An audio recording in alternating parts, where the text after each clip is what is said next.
Hello everyone and welcome back to the Long 2 podcast with Barn and Timms. You alright, Timms?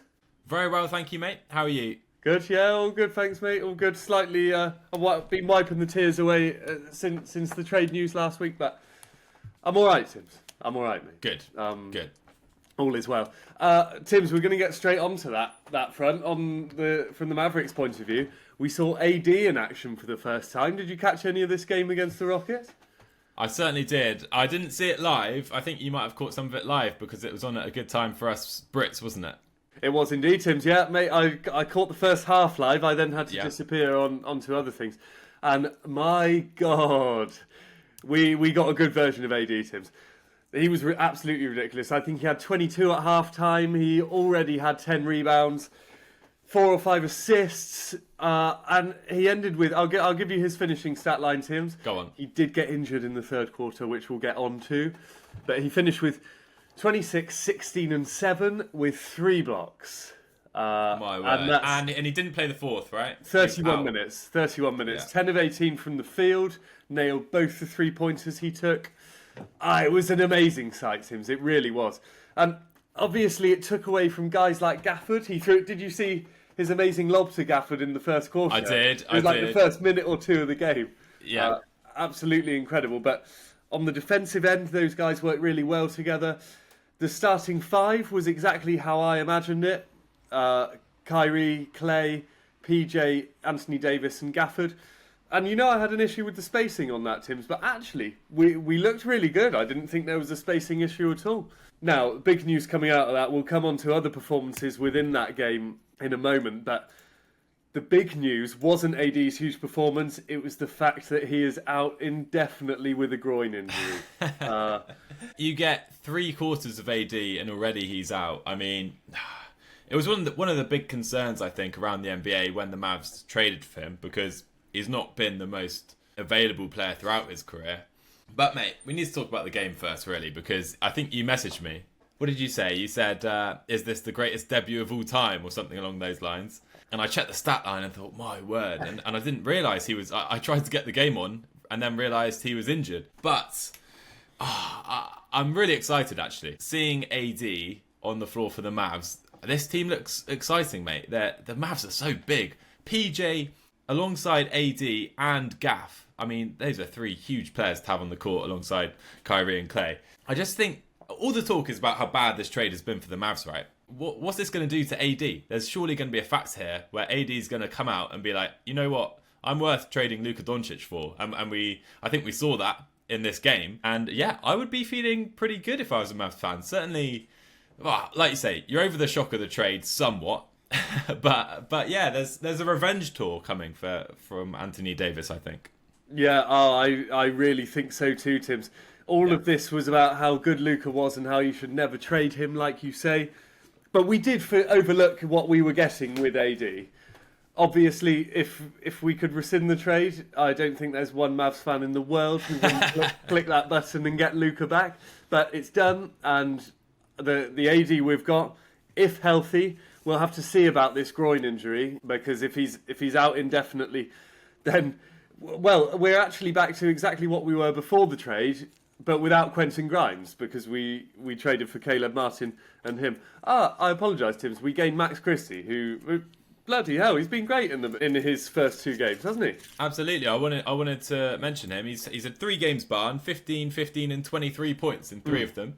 Getting a few assists, shooting well from 3. He's playing brilliantly, and obviously he's usually guarding one of the other team's best players as well. So he's more than just a throw-in in this Anthony Davis deal, isn't he? He's going to be a key piece for the rest of the season. Yeah, 100%. He's going to be big on the rotation. I mean, he's played over 30 minutes in all 3 games he's played so far. 2 of them being against 2 of the best teams in the league at the moment, Boston and the Rockets. And yeah, he put up great numbers, Timms. Mate, he got to the line, he shot 9 of 10 from the line last game. Yeah. He kept getting there. The Rockets, great on defence. They just didn't quite know what to do with him, I think. They obviously weren't watching film on him because they didn't think he'd feature much. Do you know what I mean? Yeah, for sure. But he's a great addition. And I know I'm living in kind of a fancy land, but I just think if you'd had Austin Reeves thrown into that deal as well, which could have well been on the table, this Mavs team would be scary. I'd be thinking, my word. I mean, Austin Reeves had 45 the other night. I know. If Reeves did get thrown in, mate, we still would have hated the trade, us Mavs fans, but it would have been a completely different story. It would have still been talked about as a robbery, I think, don't you? Yeah, agree. You would have to throw in 2 superstars for us not to claim it as a robbery when you lose Luka. Like I said to you last week with my projected lineup, there was a slight spacing issue, but actually, it's not a problem at all. Clay played 22 and 29 minutes in our past couple of games. Christie is obviously on the rotation with him. Exum in there as well. And even when it's the starting 5 I mentioned, with PJ at the 3, Clay at the 2, we don't look like there's a spacing issue at all. PJ sits out a bit, and he doesn't necessarily attack the rim as much, but he spaces the floor in the way that's needed. Obviously, now that we have AD, there's so much emphasis now on guarding in the paint. Gaff's been putting up crazy numbers recently, but he's not Anthony Davis, Tims. He's Daniel Gafford. Do you know what I mean? Yeah. Teams aren't going to be double teaming him. They're going to be watching the Kyries on the perimeter. Now, teams have to double team Davis because it's just ridiculous not to, isn't it? So It then gives the opportunity for players like PJ to maybe shoot a couple more threes, which isn't his forte, but he's been shooting at quite a high clip this season. So interesting to see where this goes, Tims. But yeah, having Christie in the rotation as well really opens up the floor when he's in, and it's just nice to see. Just nice to see him settling in well, mate. It truly is. Now, obviously, there was that other trade. You traded Quentin Grimes for Caleb Martin, and you gave up a second as well, I think, in that trade barn. What do you make of this? That was a funny one to me. I think Grimes has been good for Dallas this season, and Caleb Martin obviously has played in deep playoff runs for the Miami Heat. But I don't know. I was a bit taken aback by that one. What's your take as a Mavs fan? Tims, I actually forgot we didn't speak about this last week because the pod was just before the trade deadline, wasn't it? Yeah, exactly. Me and you have spoken about it off camera when the trade went through. Yeah, I was really starting to like Quentin Grimes, Tims, and what he was growing into. I think we've pretty much swapped like for like and thrown a pick in there as well. I think we've been robbed. Again, nothing against Caleb Martin. I just don't really see the point of the trade. I haven't looked at how much Caleb Martin earns.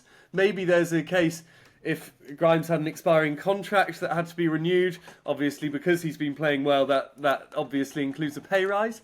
But it didn't make much sense to me, Tims. Didn't make much sense to me at all. Hey, and also, he's injured at the moment, Caleb Martin, is he not? He is. He hasn't played yet. Yeah. But looking at their stats this season, they're averaging almost the same numbers. 10 points, 4 rebounds, 2 assists, apiece. Quentin Grimes shooting 39% from 3, Caleb Martin 38. I mean, it's just a confusing one, really, isn't it? Yeah. You've swapped the same player, apart from Grimes is younger, with maybe a little more potential. We don't know yet. Yeah. And given up a pick. So, hey, Nico Harrison at it again, I guess. Yeah, people will be calling for his head even more now. And Caleb Martin's been playing a lot of minutes on the bad Sixers, Tims. Like, you wouldn't think you would want anyone from that Sixers team, apart from the big guns, obviously, Tyrese Maxey or Embiid. I didn't think anyone would even want PG at the moment. No. So, why we traded for someone on a really bad team at the moment who adds to them being bad, I'm not sure. Again, really hope Caleb Martin does well. I'm sure he'll be a good fit in the rotation, but Grimes was already. It's just a weird one, mate. Just a weird Very strange one. But like you say, AD, he had that non-contact injury in the game, out for a couple of weeks, or indefinitely, like you say, maybe till post All-Star break, it would seem now. Mate, it's a difficult one, isn't it? I don't know what to say about it because he looked so good for those 3 quarters. He really did. So I'm excited in a sense, but it's not got over the loss of Luka, has it? No, it hasn't. But Tims, I mean, he was getting the Mavs fans on board within the first 5 minutes, mate. He was getting the crowd absolutely going crazy for him. I absolutely love AD as a Maverick already. And I'm going to try and forget. I'm never going to forget Luka existed. I've been watching Luka edits and highlights all week, mate. I just wish that it didn't happen. But AD is going to make a great Maverick. And absolutely. Fun fact for you: this is the other night was the first time in history.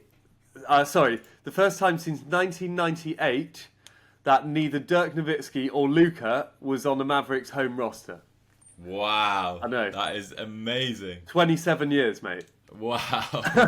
Two players spanning 27 years, the two greatest Mavs ever, dare I say it. But yeah, I do think there is going to be an element here of AD out for a revenge tour. He's seen the talk and he wants to prove Mavs fans that it's a good trade. And hey, if you get healthy AD in the playoffs, that's 30 points and 15 boards a night to go with 3 blocks probably. So let's just really hope he can stay healthy for the Mavs' sake. Yeah, fingers crossed, Tims, fingers crossed. Now, Tims, we missed a couple of other trades on deadline day as well. We did. We didn't miss them. We were talking about them personally, me and you. What do you want to go on to, mate? Jimmy to the Warriors? Wow, Jimmy has finally been traded. He did his best for it not to happen, it seemed like, didn't he? But he's on the Warriors, and I think it's a bit of a desperate trade for the Warriors, I have to say. Steph, Jimmy, an aging Draymond Green, who's not who he used to be on the title-winning rosters. They're not a title-contending teammate despite this trade, but it gives them a chance of making the playoffs in the difficult West. I don't really know. Like I say, to me, it's just a desperate trade from the Warriors. They had to do something. That I spoke earlier this season about them being a franchise to really try and do everything to help Steph while they still got him, and they're doing that, but they needed a big man as well, I think, mate, and they're not. Yeah. I don't think the West are going to be scared of the Warriors with Jimmy Butler. What do you think? No, not a chance. I completely agree with you. I don't hate Jimmy's fit on the Warriors at all, though, actually. I think he slots in there really well. He brings to the team what someone like Steph doesn't, Tims, I think. So, Jimmy, he's notoriously a bad perimeter shooter, but he attacks the basket. He'll be in there for the offensive rebound or for the lobs. He can do a bit of everything, Jimmy. He had a great debut as well, didn't he, Tim? So he had a 25-4 and a rebound to go with that as well. 7 of 12 from the field. Got to the line for 11 of 13 free throws. So it just shows that Jimmy can bring something to the team. But I completely agree with you. Desperate trade. There's no way they're going to challenge in the West. They're just going to be challenging for those playing spots, mate. It's a bit sad, really, isn't it? Yeah. So they got Jimmy on a 2-year deal. He did sign the extension with the Warriors. So maybe it's more looking at a big push next season. I don't know, mate. But yeah, it's funny you say that because Steph said after the game that they're literally, him and Jimmy are the opposite player. Literally, the opposite player. Wow. I mean, Steph took 16 threes. Butler took 1 in his debut. Went to the line 13 times. They are really polar opposites in the way they score the basketball. But they were down 20 to the Bulls on Butler's debut. They came back in the second half and won comfortably. But yeah, the West aren't scared of the Warriors now, mate. That's my take. No, not a chance. And Tim's, we both thought at the end of the last pod that the Warriors would be the last team Jimmy would land on, didn't we? Because he had outright said, if I get traded to Warriors, I am not signing an extension with them. But they managed to get him to sign an extension before he'd even gone. And I don't know how they did it, but it's one of those things. And maybe it's a ticket-selling thing as well, Tims.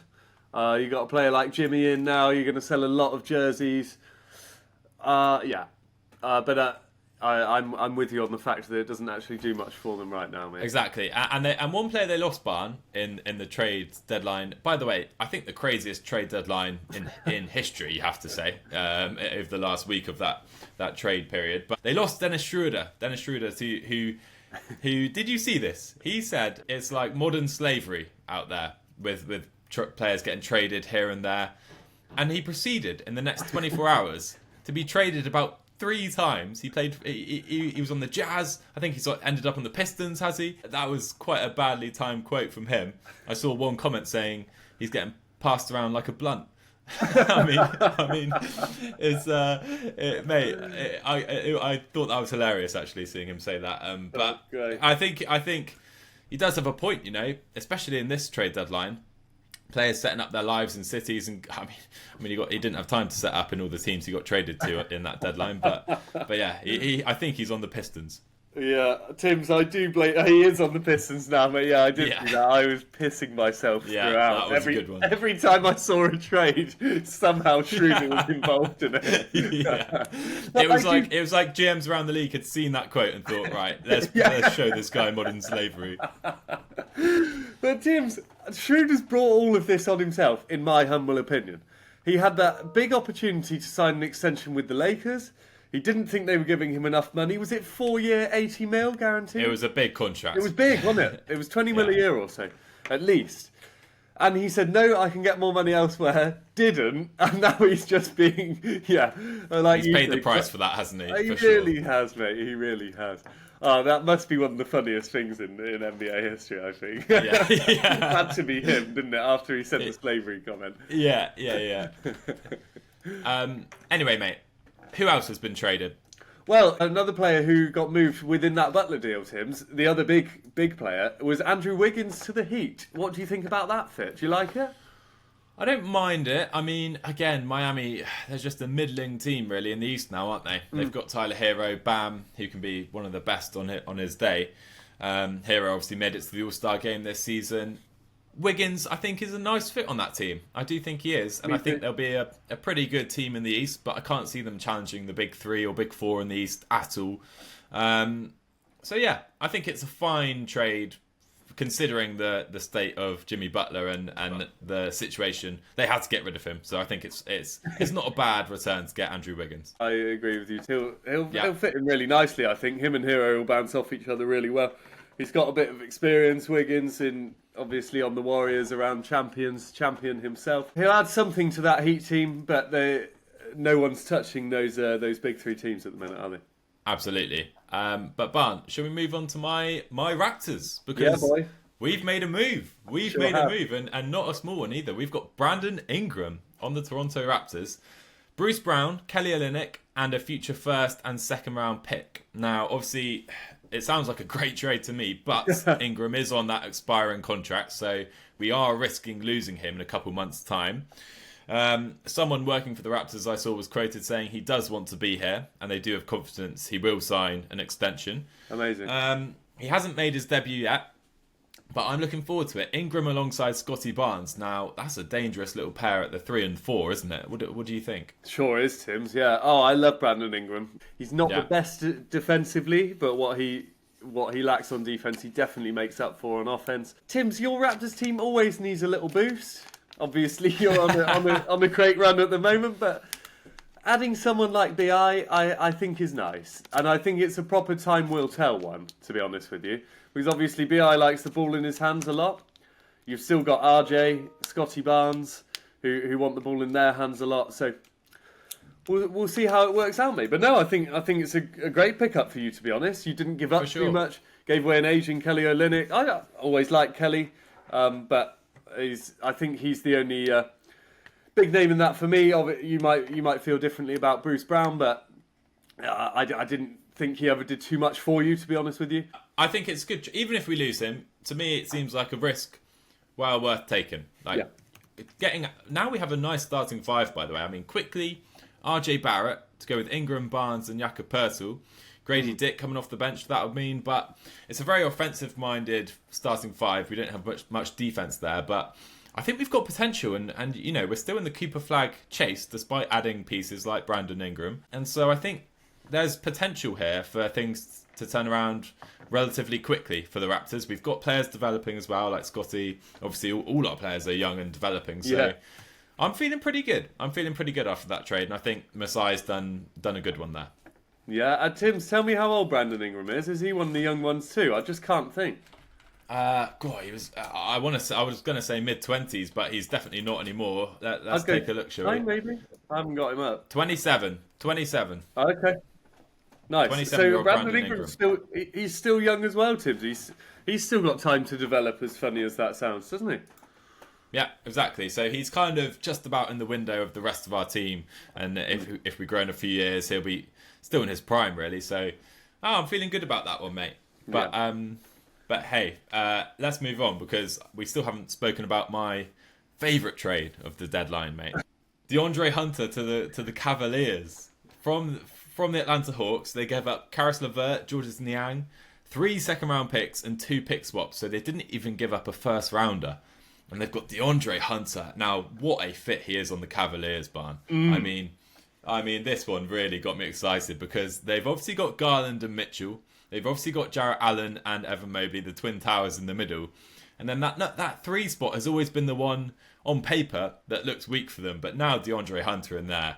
Whew, what a trade. They've blown it out the park, haven't they? Yeah, what great business by the Cavs front office, Tims. I don't know how they've done it, mate. I don't know how they managed to get that one through. No, DeAndre Hunter, he's been so big for the Hawks this season. They'll really miss him. But they're not challenging for anything. They're probably going to make the play-in and maybe make the playoffs. So, fair play to them. They got Karis LeVert in return, who I've actually always really liked him. So I think he's a really, really good player. But he's not the starting small forward or number 2 on a title-winning team, which is exactly who the Cavs want to be. Whereas I can picture DeAndre Hunter as the starting 3 on a title-winning team, can't you?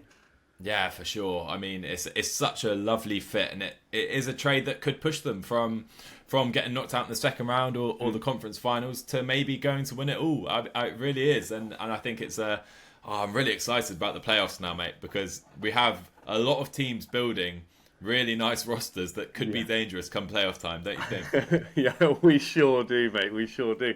Yeah, everyone's improving, Tims. However good they are, everyone is improving, aren't they? Absolutely. Now, one team we thought, who certainly have improved, I would say, by acquiring Luka Doncic is the Lakers.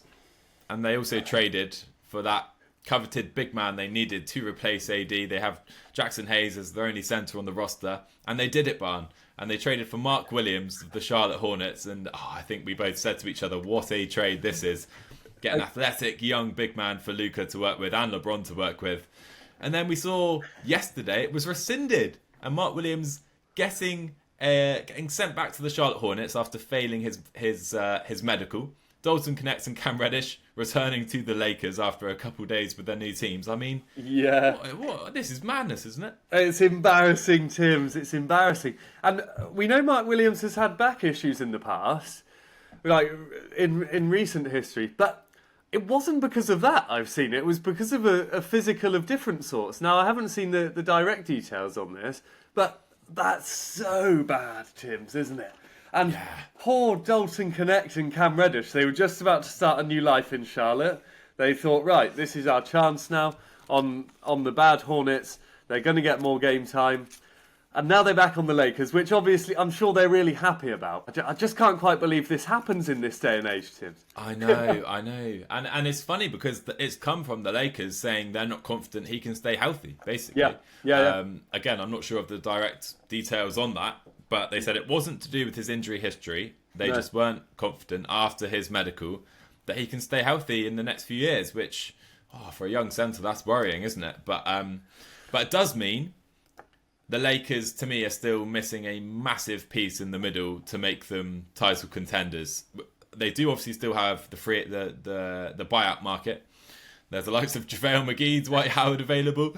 Maybe one of them can make a return, which would be fun, wouldn't it? But yeah, hey, that would be amazing. Yeah, it would be great, but they need a big for sure. It's who they can get now, and whether it's a player who can make them a contending team this year. What do you think? Oh, of course they do, and they need to be a contender this year. All this bollocks about they traded for Luka for the future of the Lakers.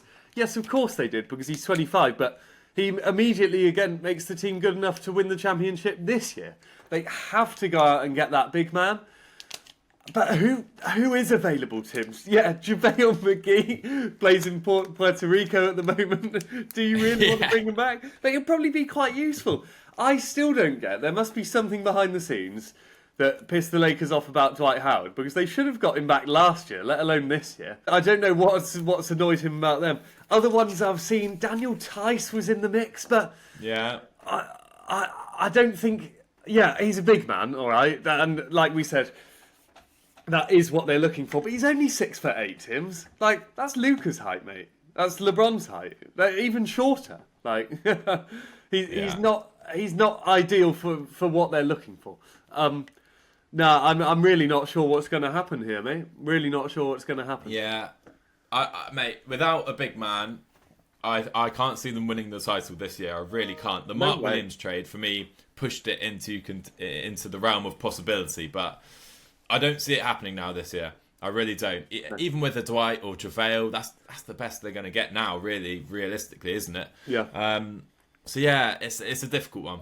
Yeah, they do have the option, Tim's, obviously. We've seen the run that both LeBron and Austin Reeves have been on scoring-wise recently, that they have just been absolutely ridiculous, completely unguardable, both of them. Now, adding Luka to that mix, is this now a small ball Warriors team from back in the day that can actually just outscore the opponents and don't care too much on defense? They've still got the guard defense, Tim's. Everyone had a go at Luka for his bad defense. I completely disagree with that. I thought Luka was really improving on defense, and he's going to prove that for the Lakers. It's not all he might, he will.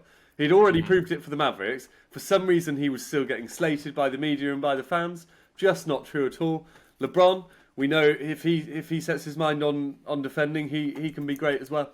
So I think that actually they might have a better chance than me or you think, Tim's, without getting a big man. Maybe you play Vando at the 5, you mentioned last week. We laughed about it, but if it comes down to it, then that is what they have to do. We know LeBron can play in the middle if needed. So we'll see what happens. But they might actually just be able to outscore the opponents by enough to make this work when Doncic is healthy. Do you think that's a possibility? Or? I think it's possible. Mate, I just can't wait to see his debut. It's going to be so surreal. It's going to be phenomenal. And there's talk of it happening quite soon, so maybe in the next few days, mate. So prepare yourself for that. Yeah.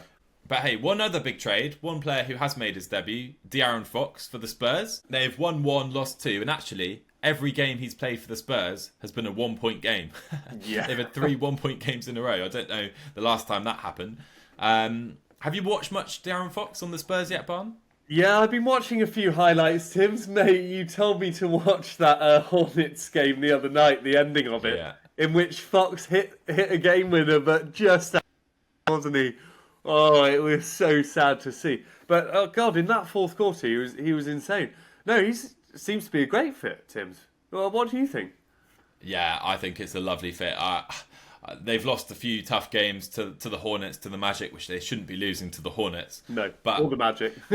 No, not at this point. But yeah, Fox, he's a great fit. He's a great fit. And again, it's not for this season. I think they're going to miss the play-in. I think they're going to miss the play-in this season, I would say for sure at this point. It's going to take a hell of a comeback. I mean, they're 3 games behind the 10 seed. So it's going to have to take a big push here. So they've got Fox, they've got Wemby, and like I say, I think they're going to miss the play-in. But when you think about where they were last season to this season, they've made huge progress, and I think it's it's looking great for the Spurs and Fox. Yeah, no, it is, Tim's. He's exactly what the Spurs expected him to be, I think, isn't it? It's the man that they traded for that they've got. He's performing at the level he should be, linking up with Wemby nicely, fitting in with the rest of the team. No, I think we're going to see good things here, mate. And Tim's, they are going to have to make a big push if they're looking at those play-in spots. But I wouldn't rule them out yet, mate. I honestly wouldn't rule them out. I think it's slightly possible. Yeah, it's possible, but look at the teams they've got to beat. I mean, the Warriors are not in already. The Suns have D-Book and Durant. You'd have to think they'll make the play-in at least. They might the not. Kings... I'll be completely honest with you. I have no faith in the Phoenix Suns this year. Really? You think the Suns could drop out of play-in contention? I actually think they could drop out of play-in contention. Wow. Wow. I really do. Yeah. I don't hate it. I don't hate that shout at all. I mean, they're a pretty horrid team this year, despite having Durant and Booker. I know, and you know how much I love KD as well. I do love Book, but not quite as on the Kevin Durant level. Yeah, you're probably looking at the Suns and or Kings dropping out realistically, aren't you? Can't see the Mavs not making it. Can't see the Clippers. Timberwolves have had a good run lately to push up the standings. Yeah, it's going to take a lot, but hey, it would be cool to see the Spurs. And like we've said before, we would love to see Wemby in a playing game, wouldn't we? Yeah, we'd love to see it. Exactly. Tims, I think if they can make that play, mate, I think they get a spot. I think they become that 8th seed. Yeah, wouldn't that be great? Wouldn't that be great? Or even the 7 seed. Imagine they can get up against the Grizzlies or the Nuggets in round 1. That would be a scary matchup. Bloody hell, that would be incredible. Wemby Jokic in round 1, mate. Oh, mate. Sadly, Wemby would get the best playoff experience of his life, wouldn't he? It would be the biggest teaching moment on earth, I think. Not that Wemby needs any teaching, but just learning from a guy like Jokic in round 1 would be so good. Yeah. Tim's, in that De'Aaron Fox trade, we obviously saw LaVine go to the Sacramento Kings. Now, neither me or you quite knew what was going on player-wise there, because LaVine for Fox, they're pretty similar in what am I trying to say? In influence, in impact in the game. Fox more, I would say. Fox does a lot more than LaVine. LaVine's a great offensive presence. Now, in his 3 games for the Kings, he's scored 13, 22, 22. 2 losses and a win against a really poor New Orleans Pelicans team. Sorry, Tim, you're on the brain, mate. You're on the brain. Shot really badly from 3 in that time. He's been 4 for 20 over that period, shooting 20% from 3. Dare we talk about LaVine, Tims? Have you got anything to add on that front? What do you think for the Kings going forward? I think, mate, it just indicates how crazy this deadline has been. That LaVine on the Kings has just been completely overlooked, really, by us, and I think many fans around the league. It's just not really. It's not the most interesting trade. Do you know what I mean? I'm glad LaVine's playing with DeMar again. I think I sent you a reel on Instagram show. Those two are great mates. They love each other, so it's great to see them back together. Obviously, Sabonis on that team. I don't know, mate. The Kings again. Despite adding LaVine, losing Fox, it's a bit of a mess situation. I'm looking forward to the Kings against the Spurs. I think it's early March. We'll see that matchup. I think there's been a bit of drama around Kings fans and maybe a few players thinking Fox really forced his way out. Wow. And they're not. I don't think Kings fans are too happy with De'Aaron Fox, so I think it's going to be a fiery matchup in a couple of weeks, and that's the next time I'll be watching the Kings, I hope. Yeah, no need to watch them before that, Tim. Exactly, mate. Another trade barn, Kyle Kuzma going out of Washington to the Milwaukee Bucks, who gave up Milwaukee Buck icon Chris Middleton. I mean, he carried them he helps alongside Giannis. He helped them gain a championship with some huge games against the Suns a couple of years ago. He's obviously getting on now, but he's been on the Bucks pretty much his entire career, almost his entire career on the Bucks barn. Yeah. But yeah, I mean, this was a bit of a savage trade for Chris Middleton, he's been a bit injury prone in the last few years, but he's not played badly when he's played this year. For Kyle Kuzma, who's having a pretty poor season on the Wizards, I mean, what's this trade about? Yeah, what is this trade about, mate? I don't really know what Kuzma adds that K-Mid doesn't. I know K-Mid's getting old and earns a lot, but he's, like you say, Tims, he's a Bucks icon. He's a legend. They won the championship together, him and Giannis. They came through the ranks. They were both complete underdogs, and they made it to the top of that mountain together. I don't like it, Tims. I don't like it personally. Really? It's a bit like the Luka trade for me, in the sense that I saw a really good quote from a Mavs fan in the week. It said, "We don't care if we win or not. We wanted to win with Luka. We just wanted Luka to be on the team. We don't care if we were winning or not. We want him on the team." Like those Dirk years when we kept getting bounced in the first round or the second round. Imagine if we'd have traded Dirk in that. People would have gone absolutely crazy. Even though Dirk wasn't performing well in the playoffs. Absolutely pains me to say. But I think it's the exact same with the K-Mid trade. Who cares if K-Mid is slightly injured? I'm sure he would have accepted a bit less money when extension time came around just to stay on the Bucks. And yeah, I don't really know what Kuzma adds, Tims. He's been on the poor Wizards team, but he's been poor on the poor Wizards team as well. He hasn't been shooting well at all. He's been under 30% from 3. 60% from the line, Tims. That's like Shaq numbers. That is disgustingly bad. No, a weird one from the Bucks. I just didn't really see the point of the whole thing, mate. What's your take on it? I don't know. I like it more than you for the Bucks. I must admit. Now, first, I think I don't like them trading K-Mid after what he's done for the Bucks for a player like Kyle Kuzma. I don't like it straight off the bat. But I do think there is some potential here. I think Kuzma obviously is having a pretty terrible year on the Wizards, but the last 2 seasons he's averaged above 21 points.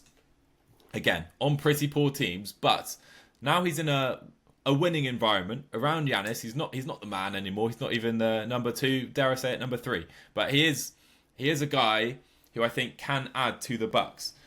And I'm interested to see if his slump of a season has been based around the Wizards being so bad. I mean, they don't care. They want to lose as much as possible. I mean, the Wizards really are an awful team this year. And I can see why his motivation may drop a bit this season. So now he's on a good team.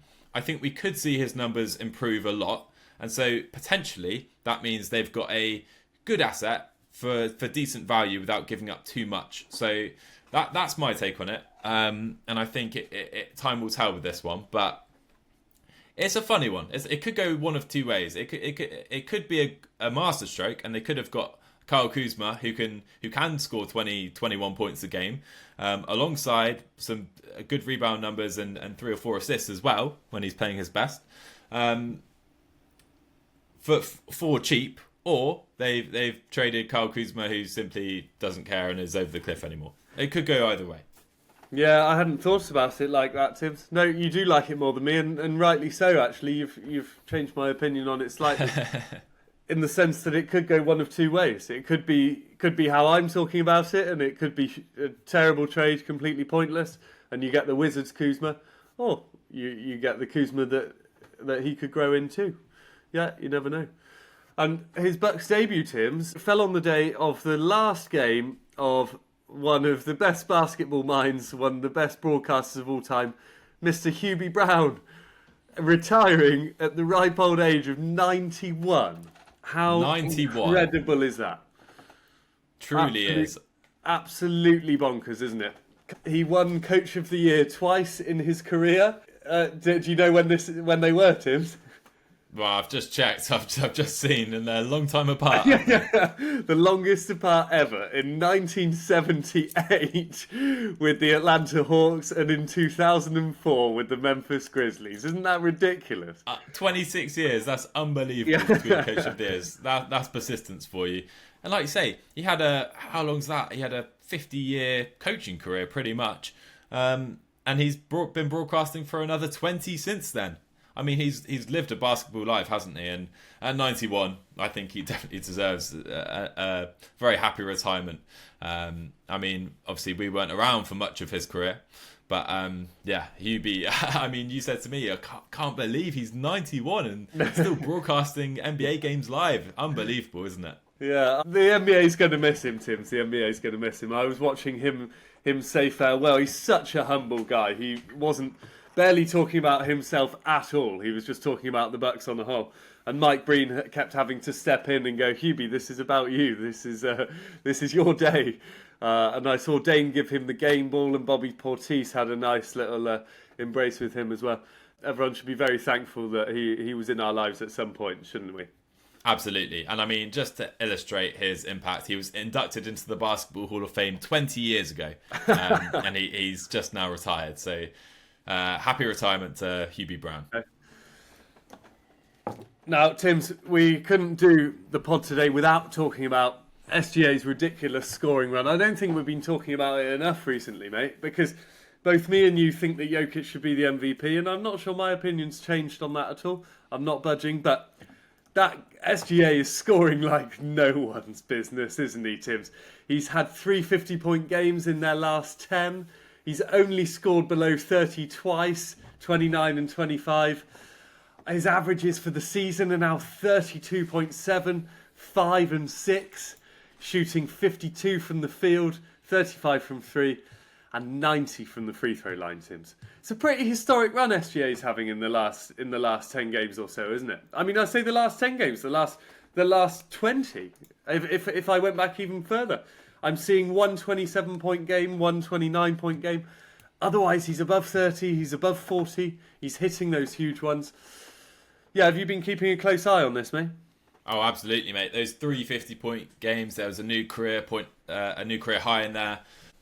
He's really making the push for that MVP shout. Again, I've gone back to my basketball ref MVP tracker, mate, and he's still only 24% compared to Jokic's 69%. So Jokic flying, and every time I check, he gets higher in this probability. You converted me halfway through the year to a Jokic believer. I think Jokic should be the MVP this season. If Shea pushes that average above 33 points per game, if he throws in a 60 piece in there, dare I say it, a 70-point game, we've seen a few of them in the last few years. That's what's going to really seal the deal. And I think everyone's saying Shea is going to win it. Me and you disagree in whether that should be the case. Voter fatigue. There's many things that come into play here, but there's no taking away that Shea is having a historic season with the record as well. They've won 82% of their games, Barn. So yeah, I'm happy with either winner, I think, at this point. But Shea's run. The thing is, they're both making a run at it. They're both improving their game. Jokic having the best season of his career. I mean, he is averaging that triple-double with 10.3 assists. It's phenomenal, with almost 30 points a game to go with 10 assists and 13 rebounds. It's a ridiculous season from Jokic. It truly is. And that record, which was the main point taking away from his MVP charge, is now, I mean, they're 34-19, the Nuggets, Barn.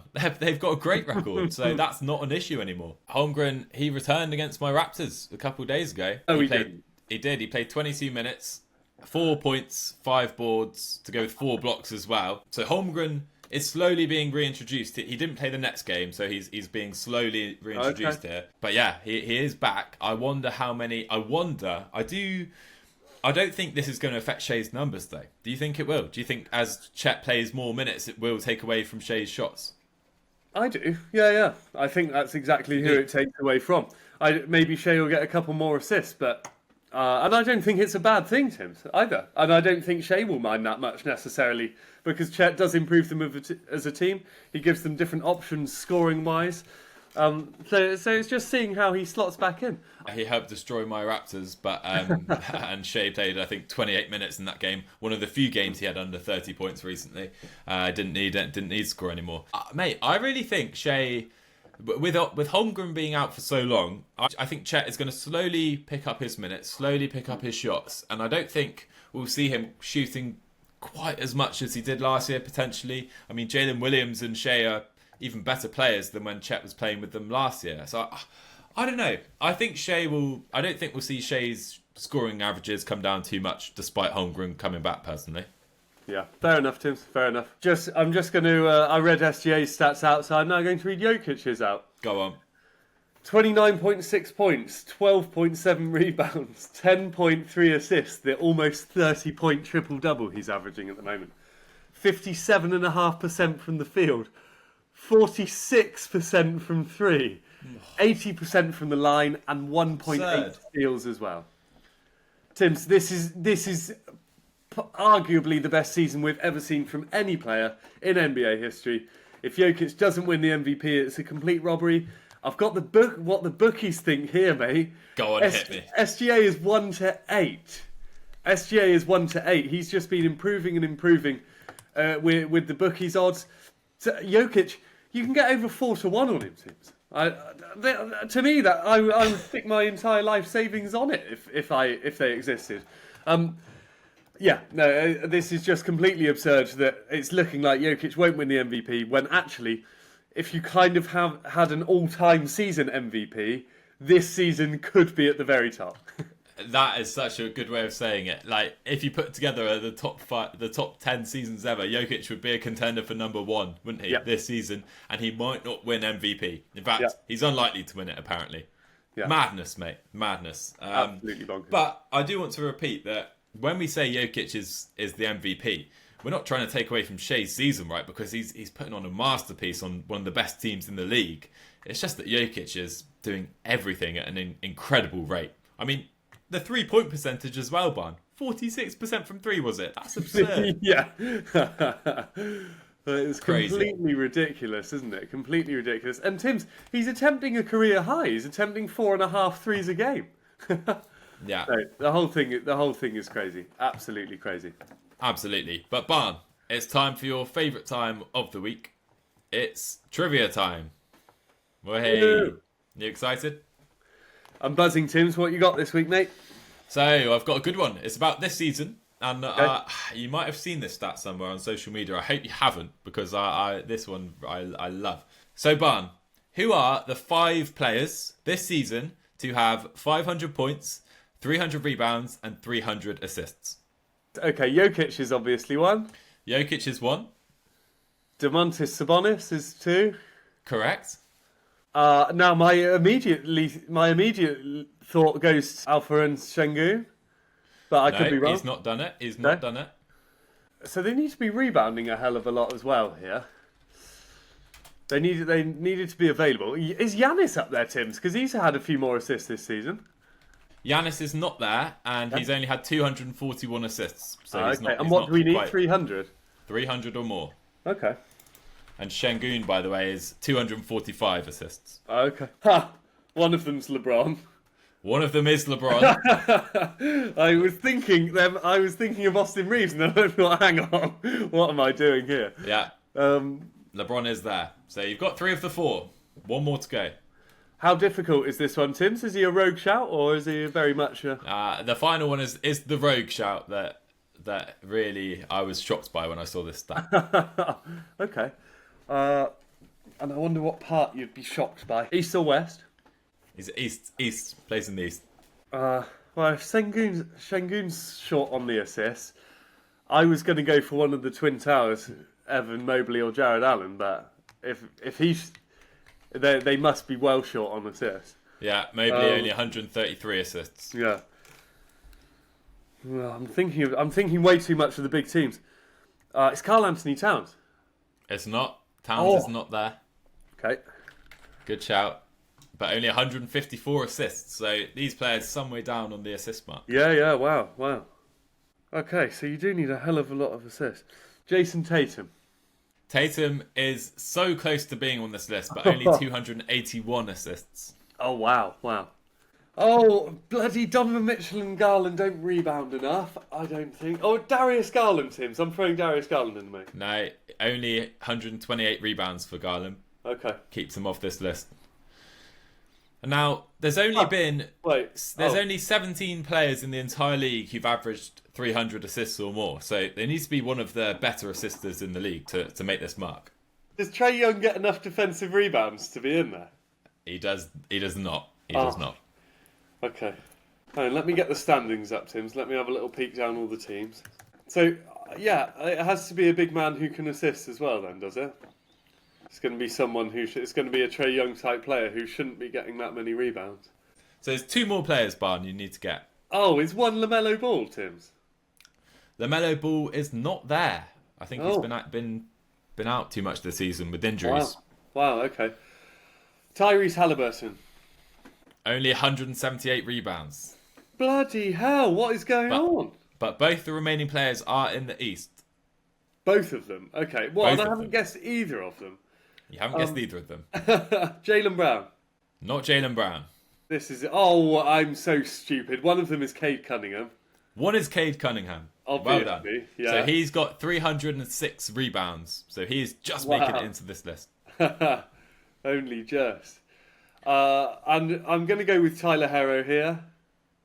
He's not there. Okay. He's not there. But they're both in the East. Oh!